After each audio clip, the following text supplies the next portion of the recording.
1, 2, 3, come on!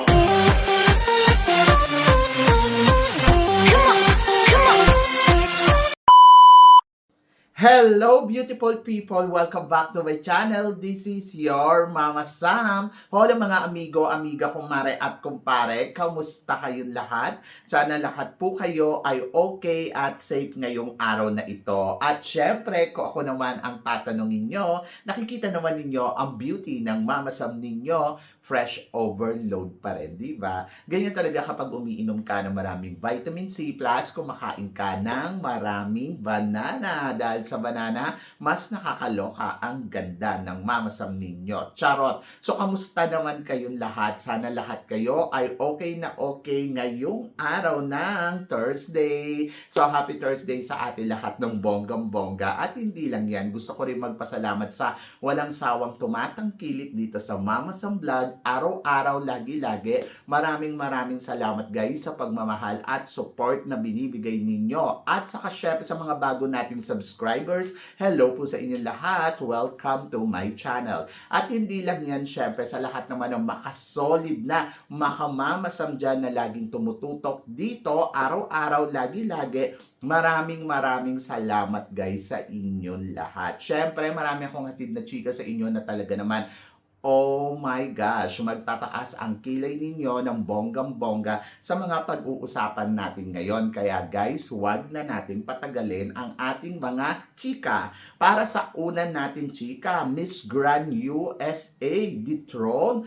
Ayan na nga, my gosh, nakakaloka. After a week na koronahan itong si Michaela, ayun, so biglang dinithrone dahil sa mga hindi siya sumusunod sa mga alintuntunin ng Miss Grand Organization USA. So, nakakaloka, no? Malapit na ang pageant sa next month na. Tapos, eto na nga, nakoranahan na nila ang bago nilang Miss USA. Tapos, sa kabilang banda ay dethrone. Nakakaloka kasi malaki ang ginastos nito para sa laban niya dito sa Miss Grand pagkatapos ganyan ang gagawin.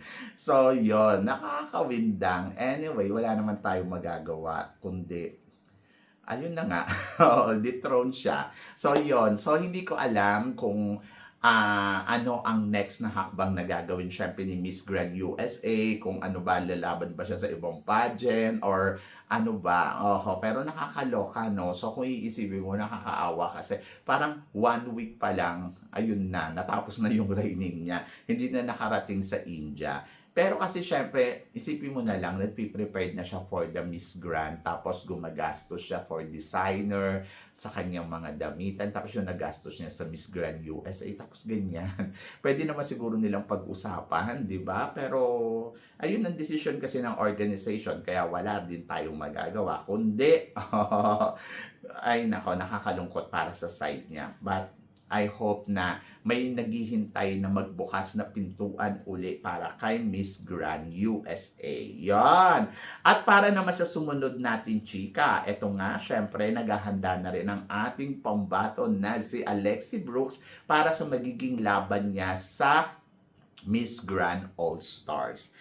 Ay nako, excited ako for Alexi Brooks, sa totoo lang. Kasi naniniwala ako si Alexi, maganda ang ipapakita niyang laban dito sa Miss Grand All-Stars. Yung kumbaga yung nanalo siya ng Miss Grand All-Stars, parang sure na sure ako, ay kaya to ni Alexi. So, magandang opportunity to para kay Alexi. Kasi alam mong may ibubuga, matalino si Alexi, magaling magtrabaho, malinis. Ayun, so I hope na sana mag-align kay Alexi Brooks ang bituin sa langit at makuha niya ang Miss Grand All-Stars crown, di ba? Kasi syempre $100,000 din to, di ba? So yon. So ako, kumpiyansa ako kay Alexi kasi may bala si Alexi, kompleto. Tapos nakita naman natin, di ba, sa Reyna Pilipinas, grabe maka-eksena ang Alexi Brooks. So parang feeling ko, ganun din ang gagawin niya sa darating na Miss Grand All-Stars. Pero ito, si Pulgari, nakita ko siya kahapon sa Miss Universe Thailand, nung isang araw pala, sa Miss Universe Thailand na national costume. So, nagkwentuhan kami. Nagpe-prepare din ang bakla at talagang naghahanda siya sa pasarela niya. Pinaghahandaan niya yung magiging laban niya kasi gusto niyang manatili ng Miss Grand. Oho, yung pangalawang challenge makuha niya yun. And then, lalo siyang gumaganda. Yung nakita ko siya nung isang araw. Sabi ko, ang ganda talaga ni Pulgarin, no?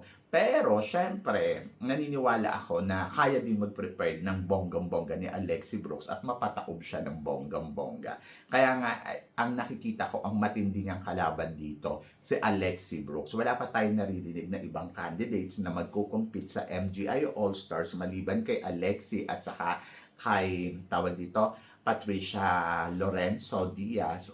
Si Patricia, magaling din kasi to yung team ni Patricia gumalaw marunong din at saka may support din kay Patricia, kaya parang piling ko si Patricia may laban din. But tignan natin ang magiging eksena nila sa darating na MGI All-Stars. Siyempre support tayo sa mga Philippines candidates natin dyan at laban yan, and good luck kay Alexi Brooks.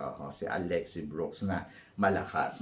Sana manalo. And then, good luck, di ba? So, yon. At para naman sa sumunod natin, chika, Reyna ng Cosmo Myanmar. Siya na ba ang susunod na Miss Cosmo? Nangangamoy ano nga daw to? Corona itong si Miss Cosmo Myanmar dahil sa papuri daw ng organization ng Miss Cosmo. So, medyo nakakaloka kasi. Bakit kasi may mga ganun-ganon? To be honest, ako, so, naiintindihan ko yung mga sinasabi ng tao na parang, ayun nga, nagtataas yung kilay nila kasi parang sinasabi nila, may nanalo na. May nanalo na nga ba? So, sabing ganon, katulad din daw ni Indonesia na pinaburan daw, during daw, hinanap daw si Tata, di ba? So, yun during daw ng press con, obvious daw yung masyado yung organization na may pinapaboran sila at may niluluto. Nakakaloka doon sa niluluto. Ako, to be honest, kasi tinanong siya, so sinagot lang niya. So, naging issue kasi parang pumabor, Tama naman yung sinasabi ni Bawang hindi ako magdi-disagree. Pero, yung sobrang puring-puri at sobrang, alam mo yun, yung parang nararamdaman ng lahat na parang, pinapaboran niya si Miss Cosmo. Ayun yung medyo parang questionable. Pero, sabi ko nga, wag niyo muna siyang tirahin sa mga ganyan-ganyan. Kasi wala naman kayong prueba na parang, okay, so, parang niloloko or walang ganon. Kasi hindi pa naman nananalo. Kumbaga, abangan natin kung mananalo, di ba? So, pag nanalo, alam na ninyo. Pero kasi mahirap kasi dito, unfair din sa side ni Miss Cosmo. Kasi nagpiprepare din talaga si Miss Cosmo Myanmar. Nagpiprepare din siya sa kanyang magiging laban sa Miss Cosmo. At nakikita naman natin, nagpunta pa siya sa Pilipinas para sa kanyang pasarela. Pagkatapos yung styling nila, talagang pinaghahandaan talaga ng ng team. Kaya hindi ko din sila masisi kung bakit ganun sila kagigil. Sabi ng ganun, di ba? Kung gusto mo manalo, maghanda ka ng bongga-bongga. Kung gusto mo manalo, di ipakita mo na agresibo ka na gusto mong manalo. So, tignan natin kung mananalo siya at iiyak nga ba siya? Sabi naman ni Bawang, may mga hurado naman daw na para humusga sa magiging laban niya. And then, tignan natin, di ba? Ako naman, ang masasabi ko, wag muna natin silang husgahan hanggat wala pang resulta. Kasi, naniniwala naman ako na may laban din ang pambato natin na si Bella Ismael. Si Bella Ismael naman, kung gusto niya maging maingay, maging visible din sana siya sa social media para, alam mo yon, yung parang nararamdaman ng tao. But ako, to be honest, kay Bella Ismael, kampante ako at naniniwala ako na nagpe-prepared siya ng husto para sa magiging laban niya dito sa Miss Cosmo. So, magtiwala na lang tayo. And then, tignan natin ang mga susunod na araw kung may pasabog nga ba ng bonggang-bongga ang Bella Ismael. Diba? So, yun. I'm so excited for Bella Ismael and looking forward ako sa magiging eksena at ganap niya sa Miss Cosmo. So, good luck sa kanila at laban niya. Para naman sa sumunod na chika, pambato ng Cambodia sa Miss World. Ito na daw ang kahuli-hulihan niyang laban. Kasi di ba lumaban na to ng Miss Universe, kung hindi ako nagkakamali. Tapos parang feeling ko nakarating yata to sa Miss Grand. or Miss Universe. So, basta pamilya siya sa akin. Ako naman, para sa akin, kay Miss Cambodia World, hindi kasi siya masyadong maingay eh, no? Napanood ko yung live niya. Parang feeling beautiful din to ng todo-todo. But, kung meron siyang magandang ilalatag sa organization, so go ahead lang, di ba? So go ahead doon sa kanyang strategy game dito sa Miss World, and then malay mo, magtagumpay siya ng bonggang-bongga. So looking forward din naman ako dito sa magiging laban ng mga ilang Asian country dito sa Miss World, kasi marami din naman talagang magagaling. Like example, si India na maganda din. Tapos nandiyan si Malaysia. Naku, si Malaysia medyo nakakatakot kasi kung titignan mo din ang beauty ni Malaysia ay bongga. And then, marami na nagsasabi na Mama Sam, baka kay Malaysia pa mapunta ang posisyon. Doon naman sa iniisip ng iba na malakas si Malaysia, magtiwala kayo sa lakas ni Philippines. Kasi si Philippines, hindi lang siya malakas, ibinibigay niya yung best niya. So, nandoon ako sa part na naniniwala ako na may maipapakita si Philippines ng bonggang-bongga sa competition na to sa lahat ng aspeto. And then, tiwala. So, huwag kayong maalarma sa nakikita ninyong tangkad, ganda ni Malaysia. Isipin na lang ninyo, iba-iba sila ng quality. Kung may quality si Malaysia, mayroon din quality ang pambato natin. Kaya huwag kayong mag-alala dahil naniniwala ako na lalaban niya ng bonggang-bongga. And looking forward ako sa magiging eksena niya dito sa competition. Ganon. Kaya, laban niya. And then, good luck sa mga ilang candidates from Asia, lalo na kay Miss Cambodia na nagmamaganda. Charot. Sana maganda. So, si Indonesia parang pili ko nawawala sa eksena, no? Ano lang siya, hype. Si Indonesia, nahihirapan siyang lumaban ng todo-todo eh. Pero nakikita mo na palaban din talaga ang Indonesia. Pero hindi ko nakikita na sila ang magiging top-notcher dito sa Miss World. Parang feeling ko, malakas pa din yung laban ni Philippines, gano'n. Sabi, Philippines tayo. And then, of course, para sa sumunod natin, chika, matinding katapat ni Miss Philippines sa Miss World para sa Asia ay si Miss Vietnam. Do you agree, Mama Sam? Do you think siya na ang susunod na Miss World? Hindi ko alam. Kasi wala naman ako nakikita sa kanyang something special maliban sa sila yung host country. Siguro, papaboran na makarating sa dulo ng competition kasi Vietnam host at naniniwala naman ako, alam nyo naman ang Vietnam, laging pasok sa banga yung candidates nila more than sa candidates natin. Mas nananalo yung kandidata nila more than sa candidates natin. Proven natin yan eh. Itong mga Vietnamese, sa totoo lang, ang tingin ko sa kanila, simple-simplihan, pero alam mo yon na pag dito ginawa, bias sila, ganon. So, yon. And then, in fairness naman sa pambato ng Vietnam, nakikita naman natin kung paano siya umarangkada, may ibinubuga din naman. Ang lahat kasi ng kandidata dito, may kanya-kanya silang galing eh. Kaya, huwag kayong magulat. Kumbaga parang, competition to eh. Kanya-kanyang diskarte, kanya-kanyang strategy game. And then, magtiwala na lang tayo sa strategy game ng bansa natin. And then, tignan natin kung ano ang magiging resulta. Kung si Vietnam nga ba ang mag-uuwi ng corona ng Miss World ngayong taon na to. Basta, ang masasabi ko lang, good luck kay Vietnam. And let's see kung ano ang magiging resulta ng magiging laban niya dito sa Miss World. Ang fresh-fresh niya, no? So, parang laging kalmato yung mga nerves niya. Ewan ko ano yung ginagawa ng mga Vietnamese. Bakit gano'n? And then, para naman sa sumunod na chika, kahapon nga ginanap ang Sports Challenge ng Miss World. At ang pambato ng Puerto Rico ay nagtagumpay at automatic nang pasok sa top 40 para sa Sports Challenge. And then, ayun nga, si Puerto Rico, napakalakas. Si Puerto Rico kasi kahapon, nagkaroon sila ng challenge. Talagang, in fairness ha, mukhang tumatakbo talaga ito sa Puerto Rico ng bonggang-bongga. Ayan na. So, naisip ko nga, si Alexi Brooks, salin nyo dyan, pasok sa top 40 yan. Di ba? Kasi, nakakaloka. Talagang may mga ganon, may mga pajaging, di ba?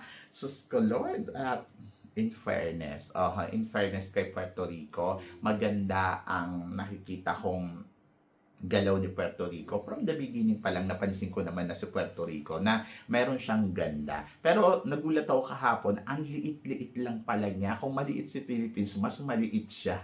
So yon, so sabi ko, nakakaloka. Pero congratulations kasi ayun na nga, pasok na siya sa top 40 at pinakita niya ang lakas at galing niya yesterday. So yon, job well done talaga kay Puerto Rico. In fairness, di ba? So ang lakas, ang bilis. Tumakbo. So yon. So runner niya tatuwing. So yon. Pero syempre hindi din nagpakabog ang ating pambato na si Asia Rose Simpson dahil sa sports challenge na naganap yesterday ay pumasok naman sa top 24 ang ating pambato at number 7 naman siya sa final result. Number 7, not bad. Sabi ng ganun nung iba, ay top 24 lang, yung mga ganun. Nakakaloka kayo. Kayo kaya ang mag-compete doon. Nilalang lang ninyo instead na palakpakan ninyo. At least, di ba, ang pambato natin ay pumasok sa banga at nakarating sa dulo ng kompetisyon. Kayo kasi, hindi kayo marunong mag-appreciate sa totoo lang. Dapat matuto kayong mag-appreciate sa mga nararating nila. So, kahit sabihin mo pa, top 24 yan, tapos pasok siya sa number 7, sana naisip mo, ang bawat scoring nila dito ay nadadagdag sa laban nila. So, ngayon, wala dyan si India, wala dyan si Indonesia, wala yung ibang lalo na si Vietnam. So, makakatulong to para sa laban ni Asia doon sa competition, lalo na number 7 si Jen. Siyempre, medyo madadagdagan yung puntos niya, di ba? So, ang importante doon ay pumasok pa rin siya sa top 24 at naging number 7 siya. Hindi man niya nakuha yung number 1 spot, but isipin mo na lang na malaking puntos ang nadagdag kay Philippines yesterday sa laban niya dito sa Miss World. At magpasalamat ka na doon. Kasi dito, pinapakita ni Asia na kaya niya umusag hanggang sa makarating sa dulo ng kompetisyon. Sa mga nakikita ninyo, ay maganda si ganito, ay maganda si ganyan. Kaya niyang kabugin yon kapag nakakapasok siya sa bawat eksena or laro or challenge dito sa Miss World. Kaya utang na loob yung mga dyan, na nagsasabi na, nako, si Philippines ay hindi naging number 1 yesterday. Maging blessed na sa inyo yung pumasok siya sa top 24. Ganon! So, dapat ipagpasalamat na natin yun. Hindi man siya nag-number 1, dapat na-appreciate mo na ay ang galing niya, di ba? At ipanalangin pa natin sa mga susunod na challenge ay mas makaariba pa siya ng bonggang-bongga. Malay mo sa susunod na challenge ay top 5 na. Tapos sa susunod na challenge, top 3 na. Tapos sa susunod na challenge, number 1 na. Di ba? So, kayo talaga. So, isipin na lang ninyo ang bawat laro na nangyayari dyan. Pumapasok siya sa banga. At may opportunity na makuha niya ang titulo ng Miss World. Kasi ang purpose lang dyan, kapag once na nakarating yan dyan sa dulo ng competition, sa top 4, kaya niya na yan. So, yon. So, in process siya, step by step. Ganon. At para naman sa sumunod nating chika, good luck na lang kay Asia. Ito nga, pambato natin sa Miss International. Naghahanda na ng bonggang-bongga. Yes! Talaga naman, ito na, handang-handa na rin ang ating pambato na si Katrina Johnson para sa magiging laban niya sa Miss International. Yes, at talaga namang isa din to sa mga candidates na dapat mong abangan ngayong taon na to sa kanyang competition kasi oh my gosh, ang lakas din ng chance nito na makuha ang corona ng Miss International, di ba? Kaya nga kampante tayo ngayon parang sinasabi natin ay baka ma-repeat yung 2013. Kasi nga daw sa Miss World malakas din, tapos sa Miss supranational, nakuha na natin. Tapos sa Miss International, ganun din, malakas din, may chance din na makuha ang corona. Plus, meron pa tayong Miss Universe, di ba? So, sabi ko nga, baka mahigitan pa. But tulad nga ng sinabi ko, magtiwala sa proseso ng mga kandidata natin. Ngayon naman si Katrina naman ay nakikita naman natin na naghahanda ang ating pambato sa Miss International ng bonggang-bongga at naniniwala ako na kaya niyang makipagsabayan sa mga magiging kalaban niya. Yung iba sinasabi na kung hindi naman mananalo yan, malay naman ninyo, di ba? Kung si ano nga last year nakarating sa nakarating sa top 5 at naging fourth runner up, malay mo naman yung pambato natin ngayon ay titled na, di ba? So yon, basta magtiwala lang tayo ng bonggang-bongga at huwag mawawala ang tiwala ninyo sa kandidata natin. Ganon! So syempre maraming salamat po sa inyong lahat, sa love and support na binibigay ninyo syempre dito sa channel ko. Sa mga hindi pa nakaka-follow at nakaka-subscribe, baka naman please don't forget to click like and subscribe my channel. At i-click nyo na rin po ang notification bell to more updated syempre sa aking mga chika. Sabi nga ganon, always keep smiling and laban lang. So guys, hanggang dito na lang. Hanggang sa muli nating chikahan. See you tomorrow. Thank you guys.